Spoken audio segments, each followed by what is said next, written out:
Hi everyone, hope you're doing well. Thank you so much for joining me for this video. It is so lovely to see you all again. I have been MIA for a while, haven't been called to do videos, but here I am with a brand new video. And guess what, folks? It is about Oracle decks. And there is a reason why I'm called Tarot by the Pines Hanny, because me and Oracle cards, we just don't we don't vibe, we don't mesh, we don't get along. But I will say it is fun every now and then to use Oracle decks. But I will say the reason for this video, what really inspired me to talk about Oracle decks, is because I bought an Oracle deck for the longest time that I remember. This is the first Oracle deck I bought in a few years.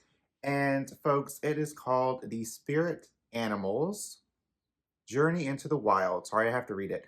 Oracle cards to tap into the wisdom of the natural world.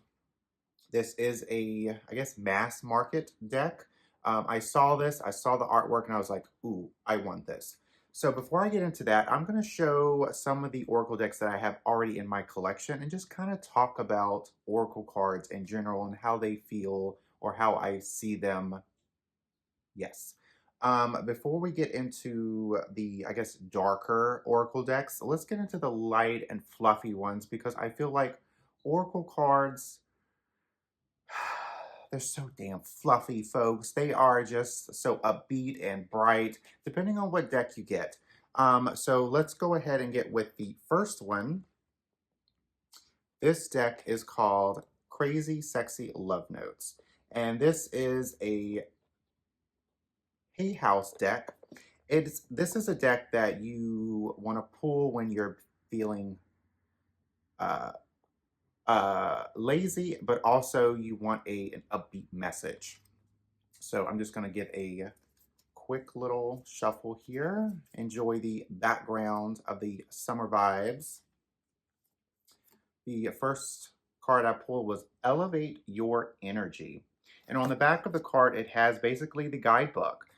So this says, your thoughts are vibrations that attract positive or negative energy. Notice your current emotional state. Clear any negativity through conversation, movement, breath work, prayer, meditation, and so on. Then guide your thoughts back to love and abundant possibilities. When you elevate your energy, you attract abundance, health, and prosperity into your life.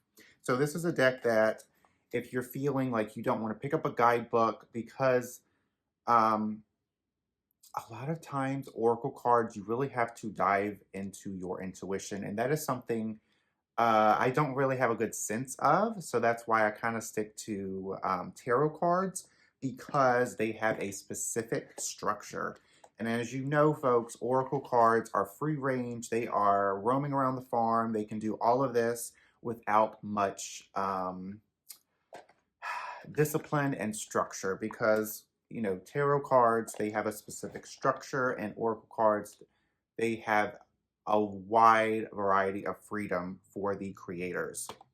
The next one that's light and fluffy, that kind of dives into your intuition a little bit because it uses keywords and not like full guidebook explanations, is the Ice Cream Oracle. So this was very fun. It is an indie deck.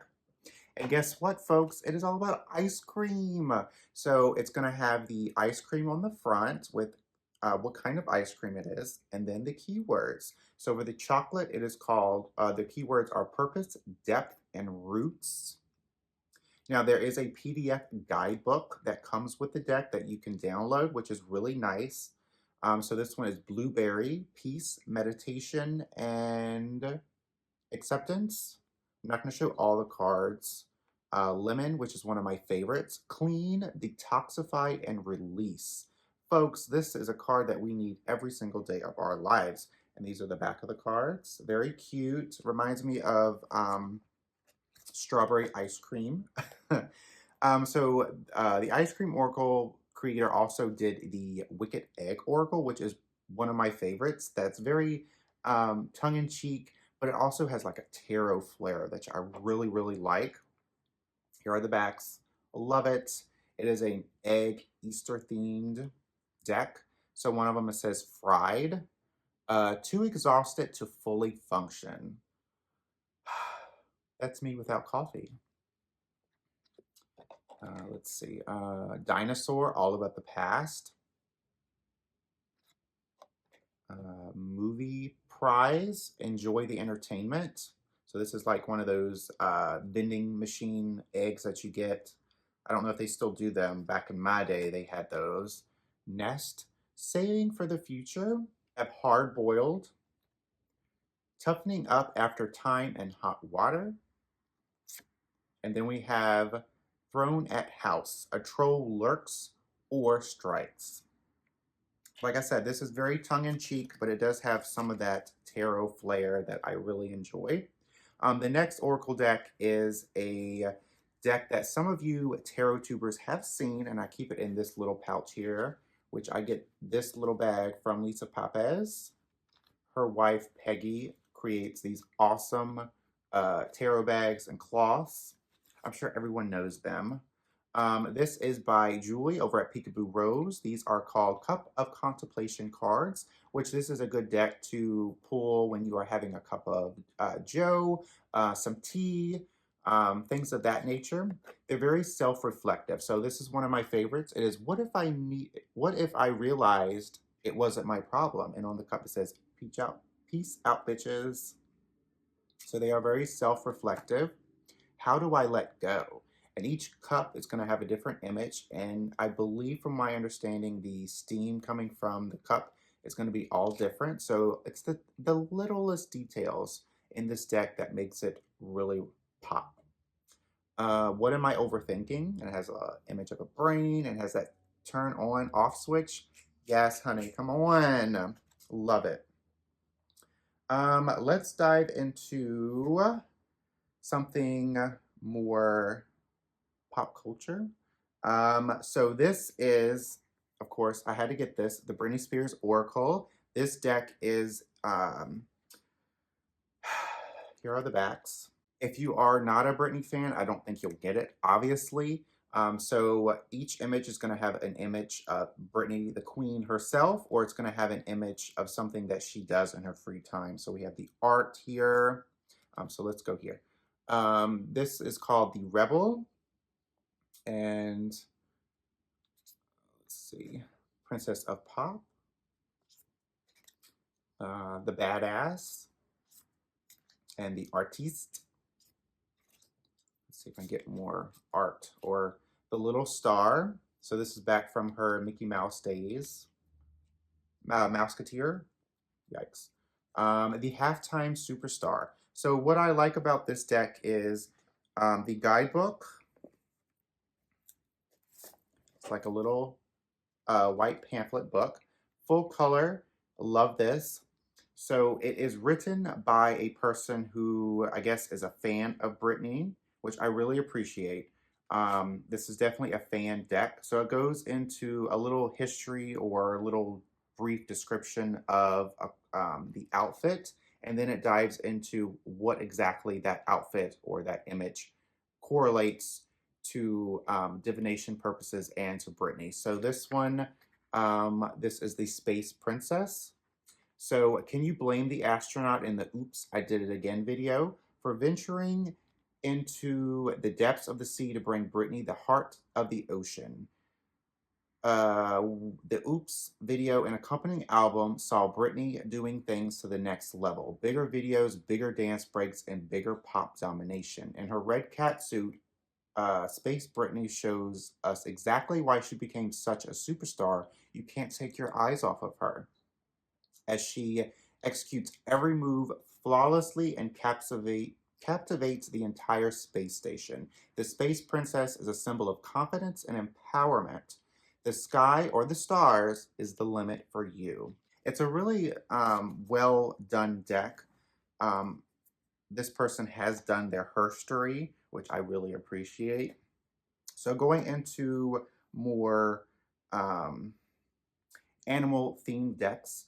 So when I first started dabbling into Oracle decks, I actually enjoyed, or I picked up animal focused decks. Because when I also first started doing tarot, I didn't really enjoy seeing people in my decks, but of course now I do. Love it. But in my early baby stages of divinatory dabblings, I preferred non-people decks. So animal decks is, of course, my love. I love animals. One of my favorites, probably my most favorite Oracle deck, folks, get ready for it. It is the Animal Kin Oracle. This is a Hay House deck, which I think it is actually out of print now. So lucky me. What I love about this deck is that each card not only has a different animal, but it has different color borders. So this is a wombat, and this the keyword is exploration. The big thing that I don't like about this deck is that the keyword is actually in cursive and it's kind of like tiny print. Not my favorite, especially when you're looking at it quickly and you're not really getting the word like that. Bluebird is pleasure. As you can see, the border is correlating to the actual image of the bird. I think this is a crow, magic, starfish, and sensitivity. What is this? Sorry, folks. The whale, communication. And here are the backs. So the first print of this deck, there was a different background of the beetle. Let me see if I can quickly pull it up. Here is the beetle. So the back of the card was this image here. I love this. This is not bad, but I definitely prefer the darker blue, kind of greenish vibe. Also, not only the cards are stunning, but the guidebook, it is a thick, juicy little guidebook. So you get a page and a half of the card. What I like about this deck, it talks about the animal as its basically their behaviors, their habitat, and then also finally what they really represent and divinatory purposes. So this author has done their homework on how this animal or creature behaves, what are their motives and stuff like that, and their habitat, where they live. It's very informative, which I really like about particularly an Oracle deck because, like I said earlier, I feel like Oracle decks are a lot of fluff. Um, there's no really form of structure, so it's really up to the artiste or the illustrator or the creator or whatever of the deck to really just roam about and just go wild with the creativity. Because of all this freedom with the Oracle decks, I just feel I don't know, I need structure, I need discipline. But there are definitely some Oracle decks, of course, that are really well thought out and their structure, like the Animal Kin Oracle, is really good. To get a sense of the guidebook for the Wombat, exploration. And the Kin Essence, which I really like, is basically um, a description or overall consensus of what the guidebook is trying to say about the divinatory meaning for each animal. The key to balancing all of life's callings is to explore innovative solutions. The wombat is one of the world's largest bearing animals. They excavate a burrow that becomes their daytime dwelling, only venturing out as the sun sets to eat grasses, leaves, and roots. Their often grand homes under the ground consist of up to 12 burrows, although they tend to use only a few as their more frequent dwellings. The wombat can be quite possessive of their burrows, so they tend to leave plenty of scent behind to mark their territory. They have very few predators in their natural habitat in Australia, meaning that they can wander and explore without many threats. They are robust and unaffected by cold climates, hence why they are often found in mountainous, snowy regions. Unlike most marsupial mammals, the wombat has a reverse pouch to rear and store their young, allowing them to continue on with the things they enjoy with minimal hindrance or impact upon the lives of those they love. Wombats are true masters of balancing duty and passion. A large solitary animal, the wombat shows us that self exploration is essential to our soul's growth and development. They also teach us of the importance of having a beautiful home base that we feel is ours and ours alone, physically, mentally, and spiritually. Folks, you didn't think I was going to read to you today, but she read in, honey.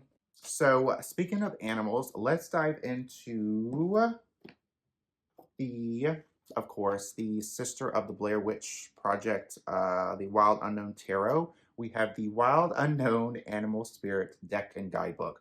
Folks, this deck, as well as the other Wild Unknown Tarot, these are a production. So you get this over this box, you open it, and then guess what? You have another box.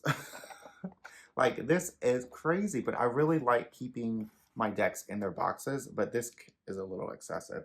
But the reason why this box is so big is because this guidebook, honey. This is,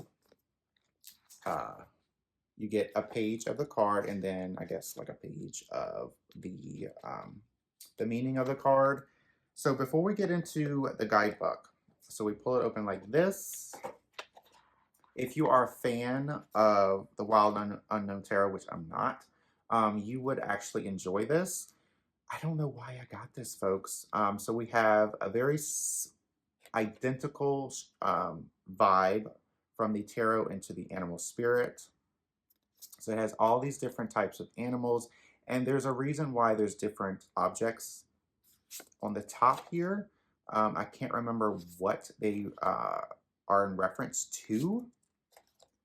So there's a triangle with a dash through it. Haven't really worked with this deck, so yikes.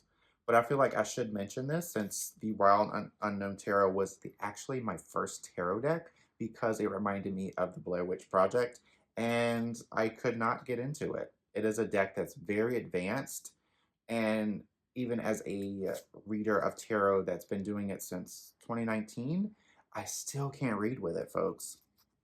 Sorry, I'm not getting close enough. So the illustrations are identical to the Blair Witch. There's definitely more vibrant colors in this deck. Oh, Jesus, not a snake. Okay, let's skip that here. Not a big fan of snakes. But yeah. So going into the guidebook.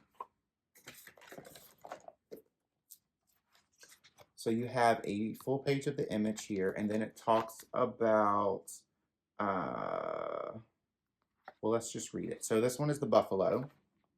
Grounded yet heavenly, practical yet spiritual. The hooves of the mighty buffalo are grounded in the earth, yet its heart and mind rise toward heaven. The buffalo sees challenge, hardship, or a bump in the road as an opportunity for upliftment.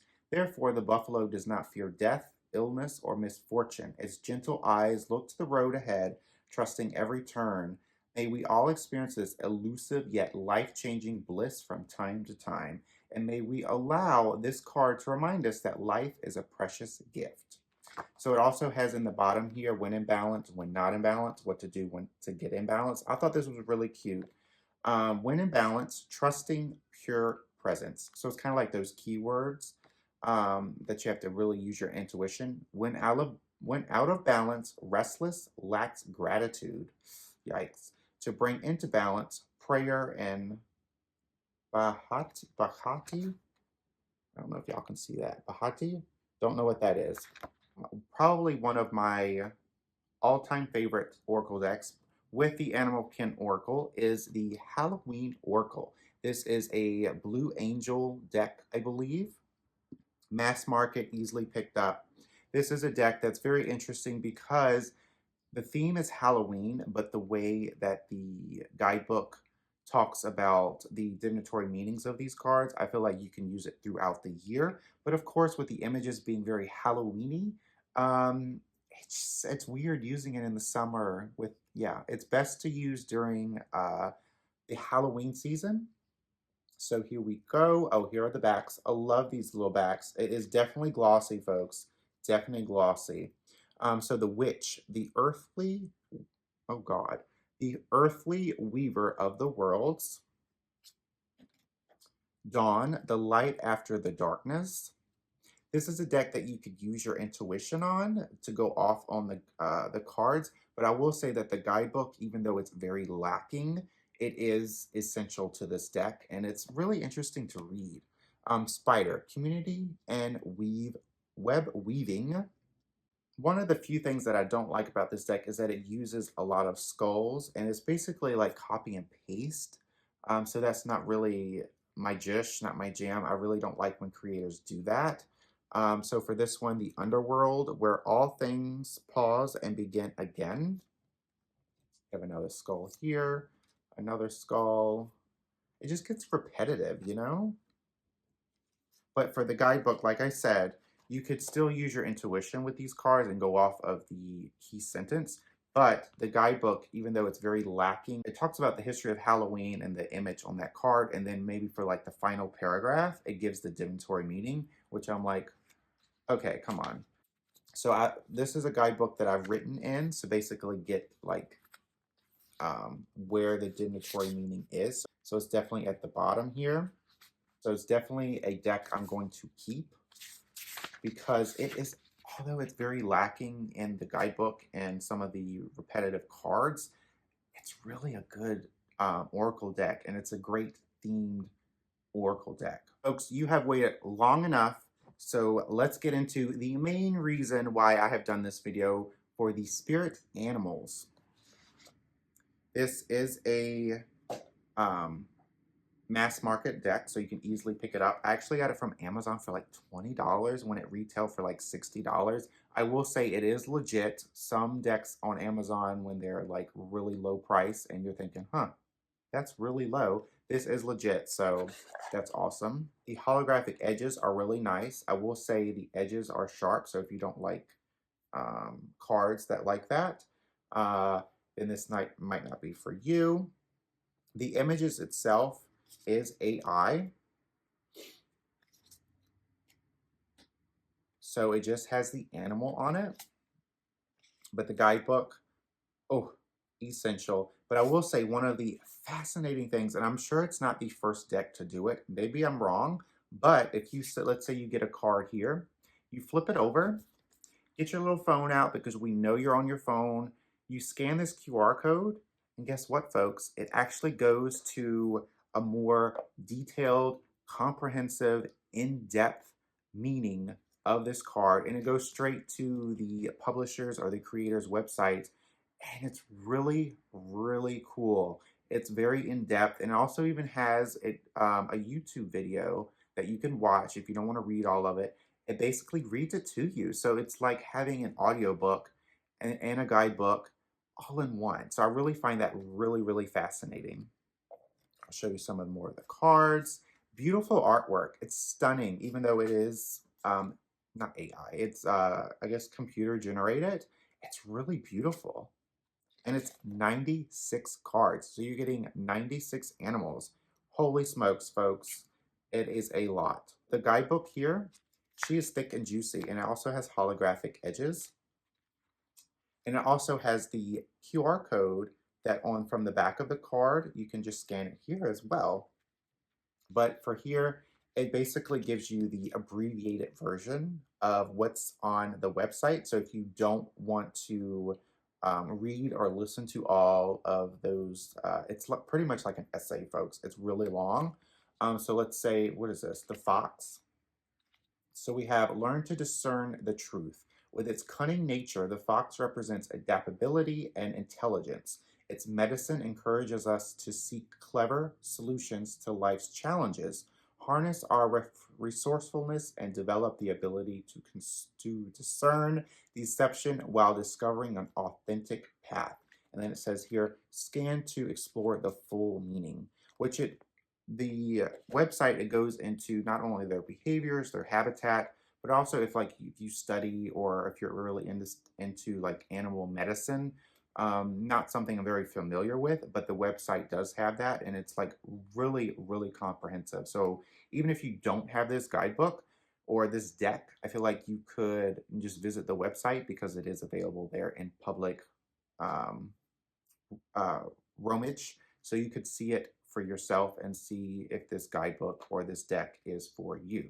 So in conclusion, while Oracle decks are fun, and some of them here that I really enjoy, from the Animal Kin Oracle to the Halloween Oracle, even the Britney Spears Oracle, they're just really not something I am called to do or use more often or often at all because I like structure. I need something that's going to basically have something for me to follow.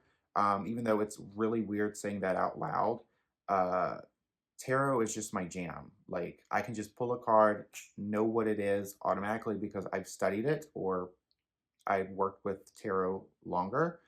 So Oracle decks are more open range. They're they can roam around the farm. The artists they have full complete control. They can do whatever they want. So yeah, it's all about picking the right Oracle cards for you. Thank you so much for watching this video. Let me know if you have any of these Oracle decks or if you have any Oracle decks that you recommend me trying. I've tried quite a few and I have some videos on my channel here, but not that many. So if you want to share some of your recommendations, I really appreciate it. So as always, thank you so much for watching this video, and until next time, I will see you for my next video. Take care, folks.